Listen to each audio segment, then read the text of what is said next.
Good morning. Good morning and thank you for being here. I'd like to update you on the threats our country faces and the decisions this government is taking in response. As I speak, a Russian spy ship, the Yantar, is on the edge of UK waters north of Scotland, having entered the UK's wider waters over the last few weeks. This is a vessel designed for gathering intelligence and mapping our undersea cables. We deployed a Royal Navy frigate and RAF P-8 planes to monitor and track this vessel's every move, during which the Yantar directed lasers at our pilots. That Russian action is deeply dangerous, and this is the second time this year that this ship, the Yantar, has deployed to UK waters. So my message to Russia and to Putin is this: we see you, we know what you're doing, and if the Yantar travels south this week, we are ready. And I want to praise the dedication and professionalism of our armed forces. They work 24/7 every day of the year to keep this nation safe. But this is also a stark reminder that we are in a new era of threat. Our world is changing. It is less predictable, it is more dangerous. And in the last year alone, we've seen the Israel-Iran war bring the Middle East close to the very brink. Armed conflict break out between India and Pakistan. Chinese spies targeting our democracy at home. Putin escalates still further his war in Ukraine. And in just this last year, we've also seen Europe's skies plagued by drone disruptions. We've seen Russian incursions into NATO airspace double, and we've seen 90,000 cyber attacks on the UK defence system alone. This is a new era of threat. It demands a new era for defence, an era of hard power, strong allies, and of sure diplomacy. And as the threat grows, Britain must step up, and we are.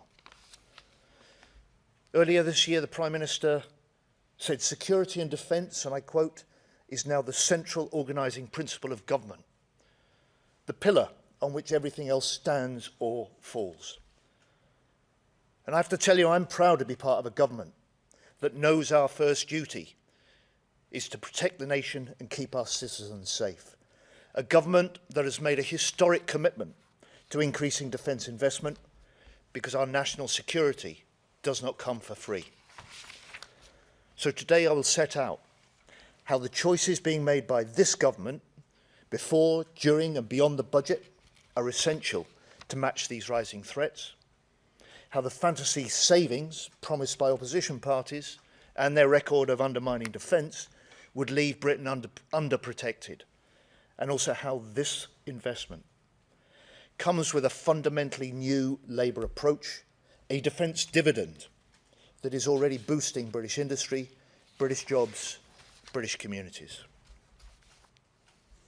Now, back in opposition, the then Defence Secretary Ben Wallace admitted his government had hollowed out and underfunded the British Armed Forces. It was a brutal but honest assessment. Defence budgets were cut by £2 billion, but in the first Conservative year, by £12 billion. That's over 20% in their first 5 years in government.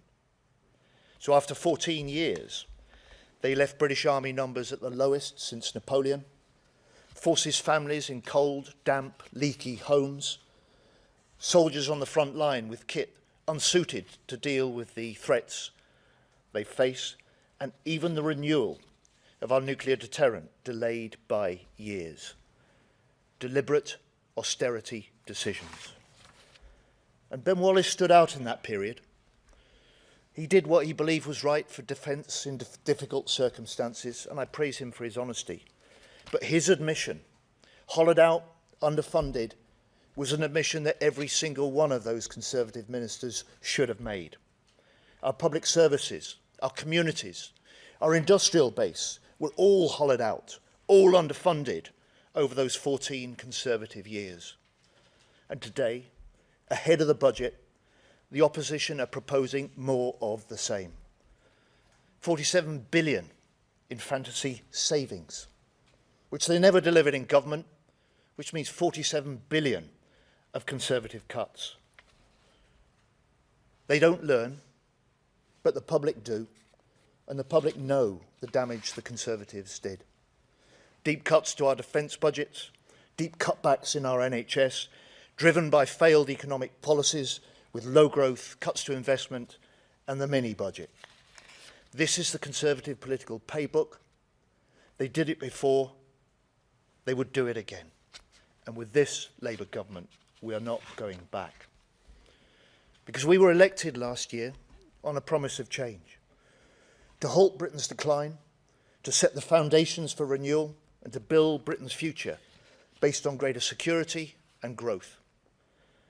That's why we've chosen the Labour priorities: to fix our health service, to strengthen our defence. We're delivering the change that Conservative ministers did not, and that no Conservative government will. Labour change, powered by Labour values with a vision of future British success. It's in our first year in government. We brought in the largest pay rise our forces have seen for more than 20 years, the biggest increase in defence spending since the end of the Cold War, the end of the worst ever Tory privatisation, bringing back into public ownership 36,000 military family homes, and the deepest reforms to defence in 50 years, and the first of its kind strategic defence review, so we can accelerate the transformation and the innovation that's necessary to meet these threats in future. And the Chancellor's decisions at this budget will protect those choices into the future to make Britain safer, more secure at home, stronger abroad. And there is a double purpose to this new defence investment, a double prize for our security and for our economy.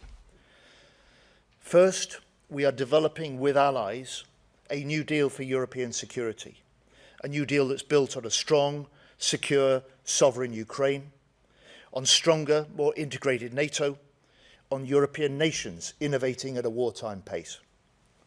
Put simply, we're getting on with the job that the British people need us and elected us to do.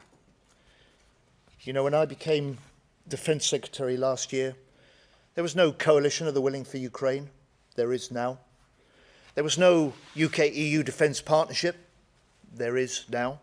There was no UK leadership of the Ukraine Contact Group, no Trinity House agreement with Germany, no reboot of the Lancaster House Agreement and treaty with France. There is now. And this is Britain, leading from the front, politically, militarily, industrially, making allies our strategic strength, making our deterrence stronger, so Britain is safer and the British people are better off. And the second purpose and pride of our record defence investment, we're making defence the engine for economic growth, securing a defence dividend for working people, measured in good jobs, growing businesses and new skills right across the UK. This is a fundamental shift from the failed approach of the past. Because in this government, every department must be a growth department. For too long, we've seen areas like mine in South Yorkshire, proud, industrial heartlands, see jobs go and not come back. For too long, Tory ministers were unconcerned where UK defence contracts were going, too ready to let the military buy the latest foreign kit at the cost of jobs and benefits to Britain. We are changing that. Look at South Yorkshire, where we brought back artillery manufacturing into Britain for the first time in a generation. Look at Barrow, more than 1,000 extra jobs since the last election alone. Look at Sheffield Force in public ownership and now expanding steel production. 70% of this investment, of these jobs, is outside London and the South East. So this is not just a promise or a plan for tomorrow. These are good jobs being created today. And this doesn't just happen. This is our Labour government choice. directing more defence investment to British jobs, to British firms, and to British innovation. So you can see, since the election last July, we've signed over 1,000 major contracts, of which 86% are with British firms. We've generated 1.7 billion in foreign direct investment into British defence, and we've won new export deals, £10 billion for warships to Norway, £8 billion for jet fighters to Turkey. And today, I can announce a new programme to build the factories for the future. 13 potential sites to manufacture the munitions and explosives, with construction and diggers in the ground set to start next year. 1.5 billion of new investment in this Parliament, creating over 1,000 new British jobs. To rearm Britain, to renew our industry, to raise the warfighting readiness of our armed forces. Because we know Britain's defence industry has a long, proud history. In the 1930s, workers from Coventry to Tyneside, from Belfast to Cardiff, went to work building the Spitfires that won the Battle of Britain, building the destroyers that won the Battle of the Atlantic. And those workers knew they were part of something bigger. And I tell you, I see the same sense of pride and purpose in the eyes of our shipbuilders on the Clyde, our engineers in Barrow, our coders in Stevenage, our apprentices in Derby, because they know that their long-term future is secured by our long-term investment. Security, prosperity, we build it here in Britain. But we must also innovate, because technology is changing the nature of warfare now faster than at any time in human history. So alongside the heavy metal of planes, ships, munitions, we will accelerate the power of drones, of AI, of autonomy, so that we give our British Armed Forces the advantage on the battlefield. So that's why later today I'll be in Plymouth, opening a new Helsing factory where they make sea and undersea drones. And if we look forward in 5 years' time, in opposition, Keir Starmer made that commitment to spend 2.5% of GDP on defence. We're delivering it 3 years earlier than anyone expected.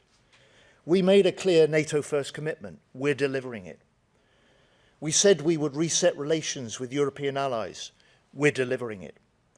We promised more British-based defence investment. We are delivering it. And the Chancellor's decisions of this budget are part of making Britain safer, stronger and more successful. So within this Parliament, I want Britain to become the best place to invest and grow a defence business. I want Britain's armed forces to be the fastest innovating military in NATO. I want the British government investment matched by rising private investment. And I want communities right across Britain to see working people with new skills, new jobs, new hope for their families and for their future. Only Labour has this belief in the extraordinary strengths of Great Britain. The Tories will cut defence again. The Greens want to pull us out of NATO.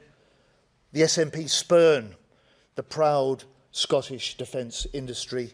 And Nigel Farage, he's soft on Putin, weak on NATO, and not to be trusted on national security. It's Labour that is the party of defence. It was Labour that chose NATO. It was Labour that established our UK nuclear deterrent. And today, it is Labour choosing to make our country safer still, while bringing that defence dividend to every part of Britain. And only Labour can do this, because we know at the heart of defence, military and industrial, have always been the working class. So like those who came before us, we rearm in the face of threats, we confront dictators, and we boost our defence industry. And in the process, we can unite our country around this common purpose. That's what this budget will be about. Strong foundations to secure Britain's future. A Labour government delivering for defence, delivering for Britain. Thank you. So I'll now take questions, if I may, and can I start with Carl from ITV?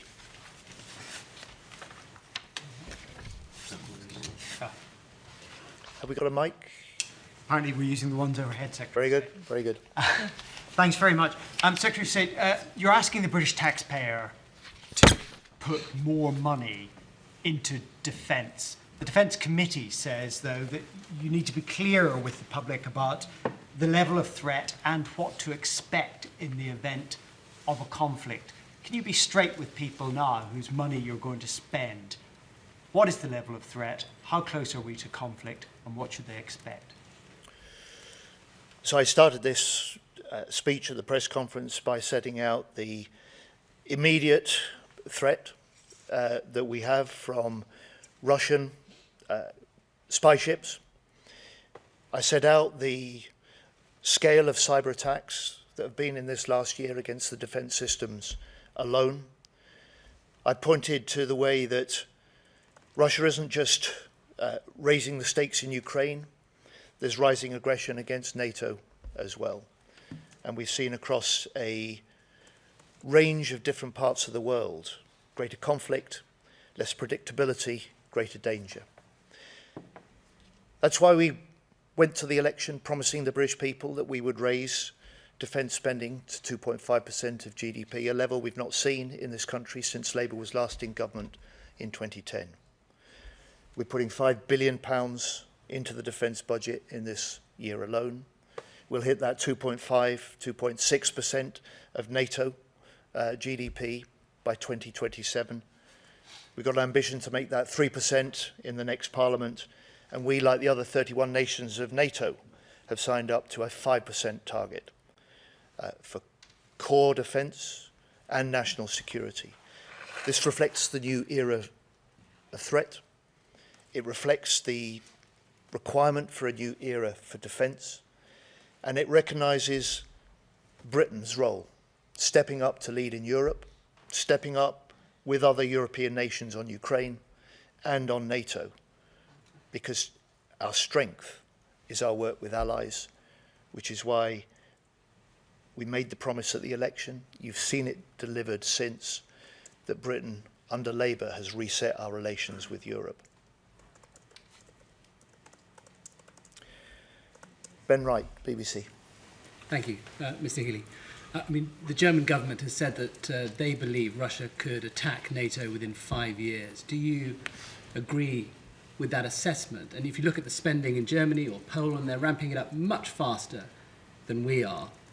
The budget's coming up. Do you need more money quickly from the Treasury to put Britain on a war footing? And can this effort be done, be candid with people, without taxes going up?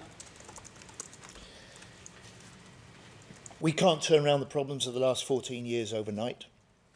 We produced the Strategic Defence Review precisely to give us that vision for the future, to set out the challenges of transforming our armed forces, to make them more ready to fight still, more capable to deter, alongside NATO allies. We set out that NATO first commitment because we recognise that Britain won't fight alone, we won't deter alone, but we have to lead the way, and we have to do so with allies. And it's that long-term commitment, that certain decade of rising defence investment, that has meant that we've now also seen the rising levels of private investment. And so I, in the last year, have spent as much time with investors as I have with industry. I've spent as much time with innovating small firms that hold the key for future capabilities that keep us ahead of our adversaries that I have with the traditional defence businesses. And it's that combination of fresh investment, transformation, and a vision that sees the strength of our British industry as essential to equipping our armed forces and essential to providing a greater deterrence against anybody that would attack us in the future. Milligan, Bloomberg, please. Thank you. Can you give us more detail on the Russian ship pointing lasers at our pilots? How much of an escalation is that? And on the EU Safe Weapons Fund, was any progress made last night at the dinner between the Prime Minister, Germany and France? And with the deadline coming next week, is no deal better than a bad deal? So on the Yantar, this is the second time in a year that it's entered UK waters. It is part of a Russian fleet designed to put and hold our undersea infrastructure and those of our allies at risk. It isn't just a naval operation, it's part of a Russian program driven by what they call the Main Directorate of Deep Sea Research, or GUGI. And this is designed to have capabilities which can undertake surveillance in peacetime and sabotage in conflict. And that is why we've been determined, whenever the Yantar comes into British wider waters, we track it, we deter it, and we say to Putin, we are ready, and we do that alongside allies. You saw this last year in the way that Britain led the response to attacks on critical infrastructure with other Baltic and Nordic nations, and then NATO stepped in as well with their operation. So it's a demonstration, if you like, of a British readiness to act, a British capability to act, because make no mistake, we will not tolerate a threat to the British people's essential connections underwater. And on the SAFE programme, we were pleased when we signed the UK-EU Security and Defence Partnership. It was a milestone in resetting relations with Europe. We recognise, like President von der Leyen did, the importance of all European nations contributing to European security.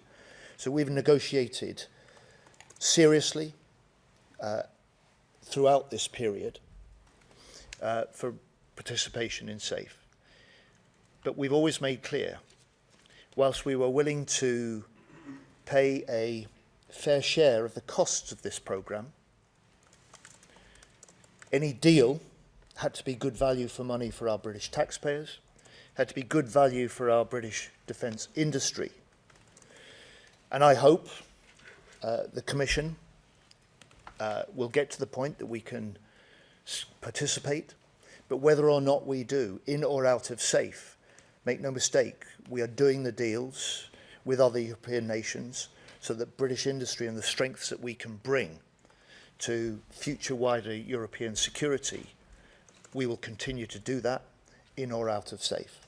We will continue to win the export deals that benefit Britain. We will continue to provide the systems and weaponry and the innovation that helps make Europe safer. Rob Powell, Sky. Just to follow on from that on the Yantar, is this the first time that lasers have been used by a Russian vessel against pilots? And how dangerous is that? What are the risks? And also, how will the UK government be responding to this?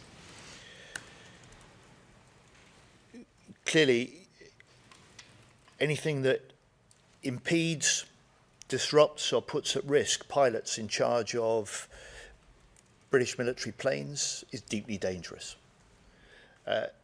This is the first time we've had this action from Yantar directed against the British RAF. We take it extremely seriously.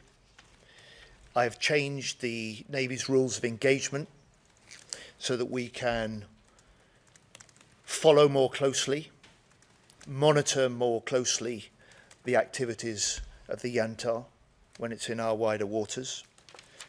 We have military options ready should the Yantar change course. I'm not going to reveal those because that only makes President Putin wiser. But I would just say to you, look at what we did last time. When the Yantar was in British waters, we surfaced a nuclear-powered British attack submarine close to that ship. a submarine that they did not know was there, that had helped track its every movement before. And look at what I'm going to do this afternoon. I shall go to Plymouth. I shall open a new factory, a British-based factory that has come directly from the Trinity House Agreement with Germany last year, with fresh investment into the UK, where we can start to design and manufacture the sea and undersea drones that will help reinforce exactly the sort of security that is threatened by the actions of Putin and his spy ships like Yantar. Charlie Parker, The Times. Thank you.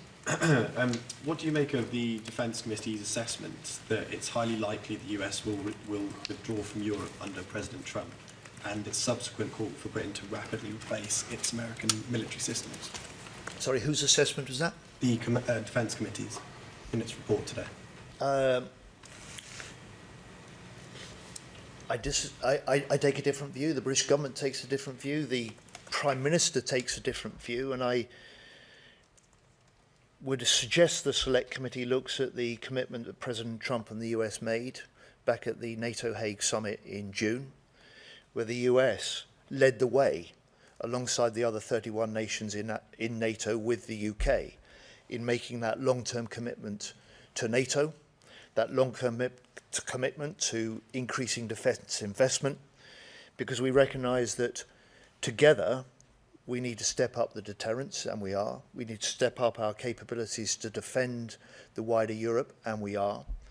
And we recognised also that security through NATO in the Euro-Atlantic area is indivisibly linked with wider security in the Indo-Pacific.